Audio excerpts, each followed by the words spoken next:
You're not needed anymore, so please go. Why would you say that after everything we've been through? This house is enough. I'm going to live here with my daughter and the others. I worked hard for 15 years to save up and buy this place.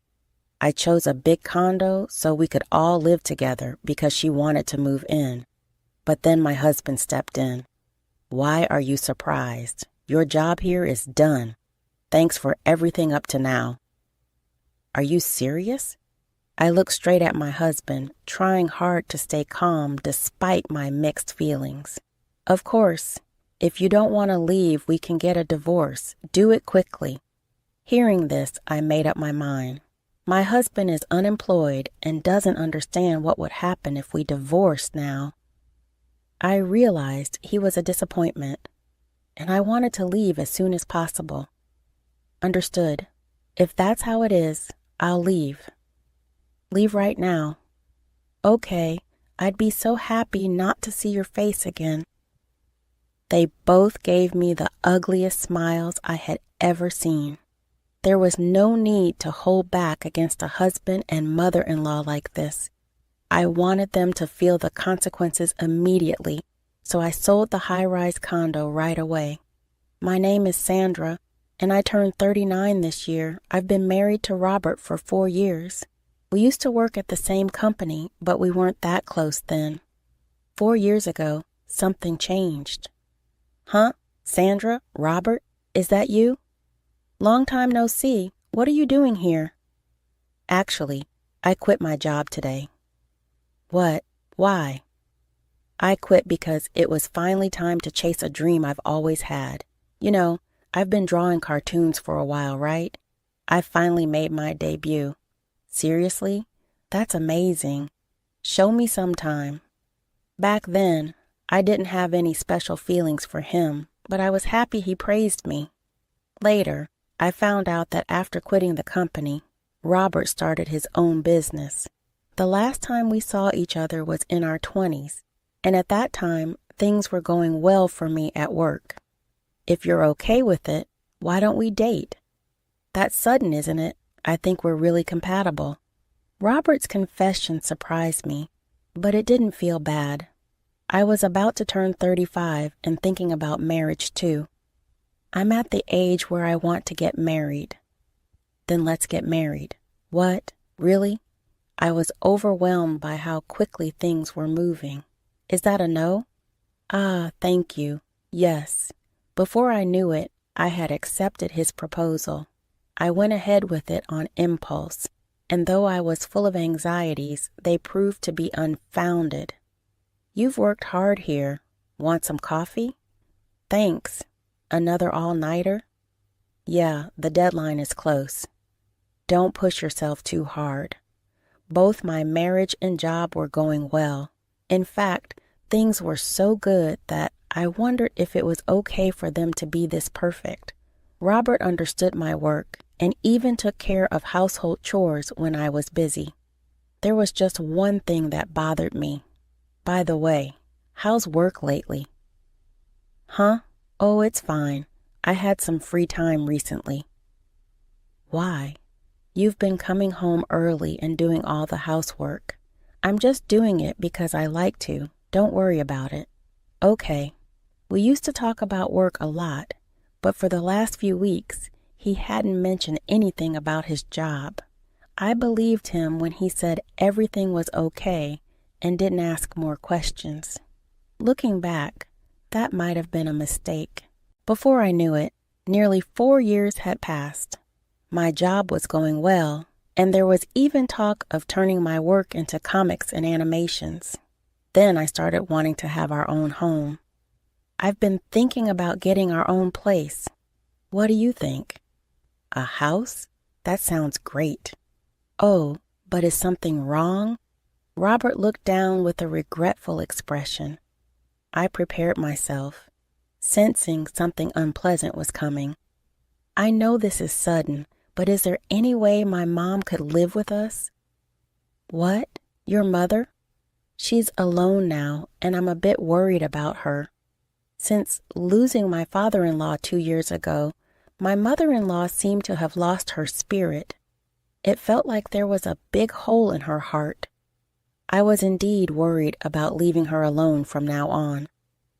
Okay, but it will take time to build a house. Maybe a condo would be better. Thank you. Just agreeing to live with her is enough for me. You can decide the rest. Then that's what we'll do. So, in between work, I visited various condos. Since we were going to live together, I wanted something spacious and comfortable. I had savings from 15 years of frugal living. A month after starting the search for a condo, I signed the contract. Signed the contract today. Really? What kind is it? This one. I showed my husband the brochure for the condo I had chosen. I was confident he would be pleased. Is this a high-rise luxury condo? Yes, it is. I thought we might as well. He probably didn't expect me to choose a high-rise. Although surprised, his eyes sparkled like a child who had just received a new toy. Mom will definitely be happy with this. I hope so. With this, a new life, including my mother-in-law, was about to begin. Filled with a little anxiety and great anticipation, however, I would soon realize that it was a mistake. As soon as we started living with her, Sandra, thanks for letting me stay here. This place is amazing. Oh, it's no big deal. I just did what anyone would do. Everything was fine for a while, but 3 months later, my mother-in-law's behavior suddenly changed a lot. Sorry, could you clean my room? My back hurts. I'm sorry, Mom, I have to work now. Then my mother-in-law said something completely different from her usual kindness. Work? You just stay in your room all day while Robert does all the housework, don't you? Robert and I decided that together. No more excuses. Just do it now, please. I didn't understand why she was acting so differently. All I knew then was that not doing what she asked would only cause more problems. So I cleaned the room thoroughly as she wanted. I'll be in the living room. Let me know when you're done. She didn't help at all and just relaxed in comfort. Why did I have to do this? I felt frustrated. I'm finished at last. Can't you clean a bit faster? I'm sorry. Well, okay then. Please make sure to do it regularly from now on. In the end, my mother-in-law went back to her room without thanking me. I was angry at her demanding attitude, but I kept quiet, fearing more complaints if I resisted. I told my husband about it. My mom, why would she do that? I'll talk to her. Really? I find it hard to talk back to her. Don't worry, I'll handle it. His reassurance made me feel better. True enough. From the next day onwards, my mother-in-law stopped being so harsh with me. I thought I could now concentrate on work as usual until a week later when I returned home from a meeting. I'm back. When I walked in, I noticed unfamiliar shoes by the door. As I approached the living room, I overheard voices. Hey, where's Sandra today? Oh, she's at a meeting. It's amazing, though. She's become a successful cartoon artist at her age. Yeah, it's impressive. Why do you sound so proud? It was Robert's sister, Christina, who was visiting. Just as I was about to enter the room, I heard more of their conversation. By the way, Mom, you've been quieter lately. Oh, yes, it's more amusing to knock her down when she feels secure, isn't it? And Robert, you agree, right? Well, if she can't work anymore, it would be a problem, right? Sandra is the one bringing in money for us after all. I stood there, stunned not only by what was said, but by the realization that my husband and mother-in-law were plotting something together. From then on, life became unbearable. Did you discuss that thing about work? I didn't think it needed to be brought up. You always do this. What? What are you talking about? Christina asked innocently, clearly unaware of the conversation's subject. I was also clueless and eager to hear Robert's explanation. Well, it couldn't be helped. Actually, the company I was running went bankrupt shortly after we got married. What? You never mentioned that. That's terrible, Christina exclaimed. I've been through a lot, but I was lucky. I never expected that when I suggested living with Mom, Sandra would opt for such an upscale condo. When Robert admitted this to me instead of surprise, I felt a surge of anger because I realized I had been deceived. Knowing he had hidden this and acted normal made me feel sick to my stomach. At that moment, I regretted everything deeply. If only I hadn't ignored the signs of changing my husband. But I couldn't dwell on regrets forever and started considering when to leave. Maybe it's time, Robert remarked. Time for what? Christina asked. Well, that's for another time, Robert replied casually. Unable to listen any longer, I burst through the door. They were shocked, clearly not expecting me to return. What? What's going on? I demanded. Seeing my husband and mother-in-law flustered, I almost laughed but held it back. You startled me. If you were back, you should have said something, Robert stammered. I did say I'm home, but maybe you were too caught up in your conversation, I retorted. Well, never mind. Sandra, come sit here. Let's have some coffee together. Yes, thank you, I replied politely, then engaged in meaningless conversation. It felt like it had been ages since I had endured such dullness. After about an hour, Christina announced she was leaving. I should head home now. You could stay a bit longer. I'd like to, but I have plans after this. Well, if that's the case, I understand. Let me walk you out part of the way. Christina probably sensed my feelings towards Robert and his mother. Maybe that's why she wanted to get away from the situation. As Christina was leaving, I stopped her. Thanks for coming today. Did you have a good time? Yes, Christina replied nervously, as if fearing criticism. Seeing her uneasy expression, I decided it was best to give her a heads up. I wanted to tell you something, Christina. You shouldn't trust them too much. What do you mean? About what we talked about earlier. Christina's expression turned pale as she seemed to grasp that my husband and mother-in-law were the ones I was warning her about. I understand. See you around. From then on, as far as I know, Christina never visited us again. My mind was consumed with thoughts of how to exact revenge on them. One day, as part of my routine, I checked the mailbox and found a letter addressed to Robert. The moment I saw it, I couldn't help but laugh, thinking it might be useful. I'm heading to work. Have a good day. How insincere, I thought.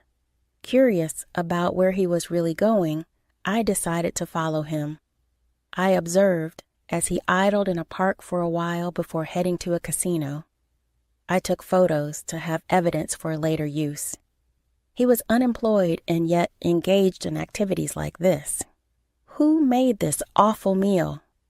My mother-in-law's criticism had started again, likely sparked by our earlier conversation. I had been pondering ways to retaliate against her. I made it. Since Robert doesn't cook and no one else could have, it had to be me. How dare you serve something like this? You didn't put poison in it, did you? Clean this up.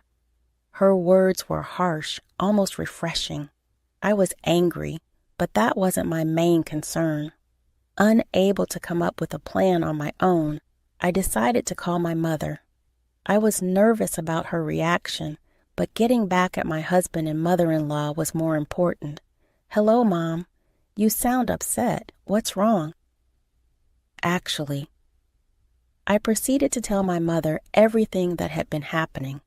I had expected her to be critical, but instead she was sympathetic. So that's what's been going on. You've been through a lot. Her words brought tears to my eyes. But what should I do now? From what you've told me, the condo is in your name, right? Yes, and it seems they both like living there. Why not just sell it? Sell it? The idea hadn't occurred to me. My mother's suggestion struck a chord. I started imagining how my husband and mother-in-law would react to losing their home. Life would certainly become challenging for my unemployed husband and mother-in-law. It's actually a good idea, isn't it? It sure is, but it's amazing how you can say that with a laugh. Well, it's your decision, Sandra. Just know that we're here for you. Yeah, hearing you say that gives me more strength. Feel free to reach out anytime. I couldn't stop thinking about my mother's advice. One evening after dinner and cleaning up, Robert said he needed to talk. Following his instructions, I sat down on the sofa where both Robert and my mother-in-law were smirking. I had a sinking feeling about this. So what's this talk about? I asked cautiously. My mother-in-law began, "You're no longer needed here, so please leave." Why would you say that after everything? This house is... She interrupted me sharply, ignoring my frustration. Enough. I'm going to live here with Christina and the others. Why with Christina and the others? I asked, recalling the conversation they had at home that day. It seemed this was the plan they had made. Robert then added, "Why the surprised look? Your role here is finished. Thanks for everything up to now." Are you serious? I stared directly at him, my emotions overwhelming me. Fine. If you want me to leave, we can get divorced. Let's get it over with. Upon hearing my words, I made my decision. Robert, being unemployed, seemed oblivious to the consequences of divorce. What a disappointment. I wanted to leave that place as soon as possible, and I had prepared for this moment. Fine. If that's how it is, I'll leave. Leave right now. Fine. I'd be thrilled not to see your face again, Robert sneered. They both wore the most sinister smiles I had ever seen. There was no reason to hold back anymore against such a husband and mother-in-law. I wanted to make them feel the consequences right away. Packing only the essentials, I walked out of the house.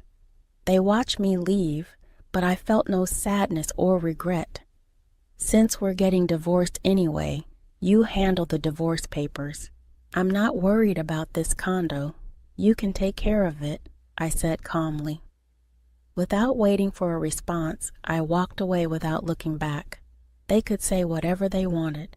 For now, I decided to return to my parents' home. I'm on my way home. So you've made your decision? Yes, I might be a bit of a burden for a while. Your father and I are here for you. Take your time coming back. At home, my parents welcomed me with unchanged warmth. Seeing their faces, I felt a profound sense of relief. Welcome back. I'm home. It's been a while since you've been here. Take it easy today. Thank you. That night, I slept peacefully for the first time in a long while. The next day, I wasted no time. I prepared the divorce papers and headed straight to the real estate agent. It was better to sell the condo than to leave it for my husband and mother-in-law, who had no income and would struggle without a home. This condo is in demand. We should find a buyer quickly. That's good to hear. Please take care of it. Consider it done. A month later, the real estate agent informed me that a buyer was interested in the condo. My ex-husband and mother-in-law were still living there, and during that month, I had successfully finalized the divorce. They were now strangers to me, and I eagerly anticipated meeting these two oblivious individuals. The potential buyer wants to view the property soon. Got it. Can I be there for the showing? That would be very helpful. Please join us. The day of the showing finally arrived. As I opened the front door, Robert burst out, "Hey, who let you in? Who are you people?" Apparently he hadn't recognized me, so I stepped forward. "Long time no see, huh? Why are you here?" Funny you should ask after all. This condo is in my name. What? It seemed he hadn't understood the situation yet. Don't you get it? It means this place isn't yours to claim. That can't be true, he stammered. Then my mother-in-law appeared, which I thought was perfect timing. I decided to confront both of them right then and there. "Hey, what are you doing causing a scene in someone's home? Don't just barge in here. I could call the police on you." That should be my line. You two have no right to live here. Talking nonsense won't help you. This place belongs to us. I sighed at their stubbornness. "Could you please leave this house immediately? You're disrupting the viewing." Viewing? Why would there be a viewing? Because I've put this condo up for sale. Like I said, I bought this place, so I own it. Robert seemed too furious to comprehend. Even if what you're saying is true, where are we supposed to live? Why don't you go back to your parents' house? We tore down that old house. Oh, that's unfortunate. Stop joking. Robert tried to grab me. Fortunately, I dodged quickly, and he stumbled and fell dramatically. Everyone except my mother-in-law burst into laughter at his fall. "If you don't want me to call the police for trespassing, please leave. You're in the way." I looked down at him as I spoke. When I saw his face, he looked like he was on the verge of tears, finally understanding the situation. He then knelt down and begged, but nothing he could do would change my mind. "We were wrong. Please forgive us. Mom, apologize to her too." "Why should I? Apologizing won't change anything now. Can you just disappear from my sight? I won't ask again." With that, Robert, dragging his mother by the hand, fled like a defeated animal. Watching them leave like that brought an unexpected sense of relief. The viewing proceeded smoothly and the sale was finalized. I informed them both they needed to remove any remaining belongings from the condo. That was my final act of leniency. Later, I received a call from Christina. "What's going on, Christina?" "It's about my mom and what happened." Curious about their situation since I hadn't kept track of them, I listened attentively. "It seems they're living in a tiny one-room apartment now. See, I warned you not to trust them. I've definitely learned that lesson from this experience." It turned out Christina had taken my advice and refused any further involvement with them, which is why she wasn't present during the viewing. "From now on, it's best to keep your distance from them," I advised. "Yes," Christina agreed, determined to avoid any more entanglements with those two. However, not long after, Robert reached out to me again. "Can you lend me some money? Just a little." "That's your own fault for gambling and accumulating debt. I found debt collection letters addressed to you by chance, and I also had someone follow you when you lied about having a job and went out. I'm working seriously now, but I still have debts, and it's hard to make ends meet." "That's not my problem. Oh, and could you pass a message to your mother? Tell her she got what she deserved." I hung up immediately, realizing they would likely face more difficult times ahead. Reflecting on these events, I considered turning this experience into a comic for my next project. It could make for an